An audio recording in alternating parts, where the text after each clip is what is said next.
ব্রজভূমি, যমুনার তীর আর বৃন্দাবনের অমল ধূলিময় পথেই জন্ম নিলেন মানব সমাজের অন্যতম মহাকাব্যিক চরিত্র ভগবান শ্রীকৃষ্ণ। তার জন্ম শুধু একটি ঐতিহাসিক ঘটনা নয়, বরং ছিল এক যুগান্তকারী আধ্যাত্মিক আবির্ভাব। কলিযুগের দুঃশাসন, অধর্ম ও অশুভ শক্তিকে দমন করে সত্য, প্রেম ও ধর্ম প্রতিষ্ঠা করার জন্যই তিনি অবতীর্ণ হয়েছিলেন।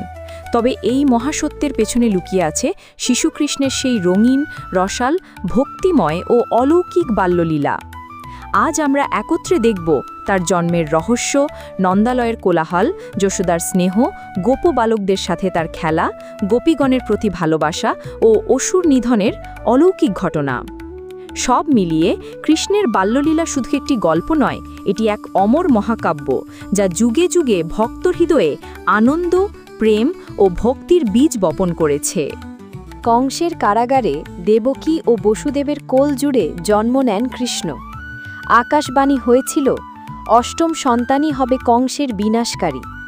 জন্ম মুহূর্তেই কারাগারের দ্বার খুলে যায়, শিকল ছিঁড়ে যায়, প্রহরীরা গভীর নিদ্রায় ডুবে যায়। বসুদেব নবজাতক কৃষ্ণকে নিয়ে যমুনার ভয়ঙ্কর স্রোত পার হন। যমুনা পথ ছেড়ে যায় আর অনন্ত নাগ মাথা দিয়ে বৃষ্টির জল রক্ষা করে। অবশেষে গোকুলে নন্দ যশোদার ঘরে কৃষ্ণকে রেখে বসুদেব ফিরে যান। নন্দালয় ভরে ওঠে আনন্দে, ঢাকঢোল বাজতে থাকে যে নন্দের ঘরে আনন্দ হয়েছে, নন্দলাল এসেছে। যশোদা মায়ের কোলে কৃষ্ণ দোল খায়, তার মুখে সেই মোহন হাসি। কখনো তিনি মাখন চুরি করেন, কখনো গোপালদের সাথে ধুলো মাখেন। কৃষ্ণের অন্যতম বিখ্যাত লীলা ছিল মাখন চুরি। তিনি গোপবালকদের সাথে মিলে দই, ঘি, দুধ চুরি করতেন।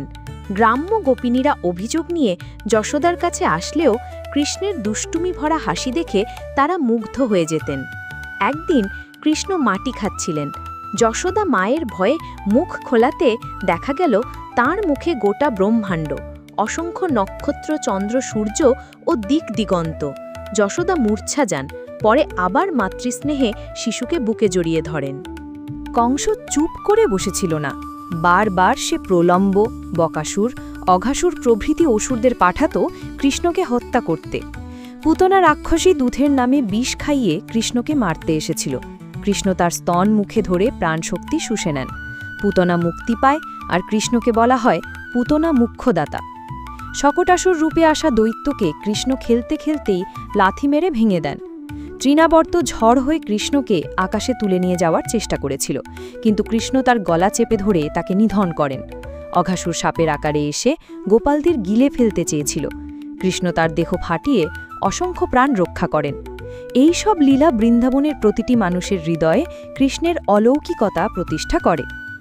কৃষ্ণ কখনো গরু চড়াতেন, কখনো বাঁশি বাজাতেন। সেই বাঁশির সুরে গোটা ব্রজভূমি মোহিত হয়ে যেত।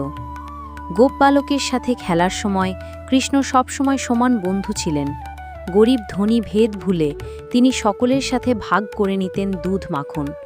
গোপীরা কৃষ্ণের প্রতি যে অনন্ত প্রেম পোষণ করতেন, তা শুধুমাত্র পার্থিব প্রেম নয়, বরং ভক্তির সর্বোচ্চ রূপ।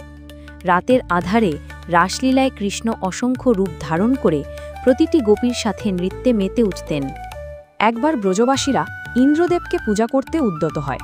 কৃষ্ণ বললেন, আমাদের জীবনধারণ গোবর্ধন পাহাড়, গরু ও প্রাকৃতিক সম্পদের উপর নির্ভরশীল, তাই ইন্দ্র নয়, গোবর্ধনের পূজা হোক। গোপরা কৃষ্ণের কথায় গোবর্ধন পূজা করলেন। ক্রুদ্ধ ইন্দ্র মেঘ ডেকে ভয়ঙ্কর বৃষ্টি ঝরালেন। তখন কৃষ্ণ কেবল একটি আঙুলে গোবর্ধন পর্বত তুললেন এবং 7 দিন ধরে গ্রামবাসীদের আশ্রয় দিলেন। অবশেষে ইন্দ্র তার ভুল বুঝতে পেরে কৃষ্ণের কাছে ক্ষমা চান। সেই দিন থেকে ব্রজবাসীরা কৃষ্ণকে গোবর্ধনধারী বলে অভিহিত করেন। যশোদা মা কৃষ্ণকে শাসন করতেন, আবার সীমাহীন স্নেহও দিতেন। তার চোখে কৃষ্ণ কখনো দুষ্টু ছেলে, কখনো ভগবান। একদিন কৃষ্ণকে দড়ি দিয়ে বেঁধে রাখার চেষ্টা করলেও যশোদা মায়ের দড়ি সবসময় 2 আঙুল ছোট হয়ে যেত। অবশেষে মাতৃস্নেহে বাঁধা পড়ে কৃষ্ণ দেখালেন, ভক্তির শক্তির কাছে মহাশক্তিও নত হতে হয়। কৃষ্ণের বাল্যলীলা কেবল শিশু কাহিনী নয়, এর প্রতিটি অংশে লুকিয়ে আছে আধ্যাত্মিক শিক্ষা। প্রেমের মহত্ব, ভক্তির শক্তি, ধর্ম রক্ষার জন্য সাহস এবং সবার প্রতি সমান আচরণ। এই কাহিনী যুগে যুগে আমাদের শেখায়, সত্য ও প্রেমের পথই জীবনের পরম লক্ষ্য।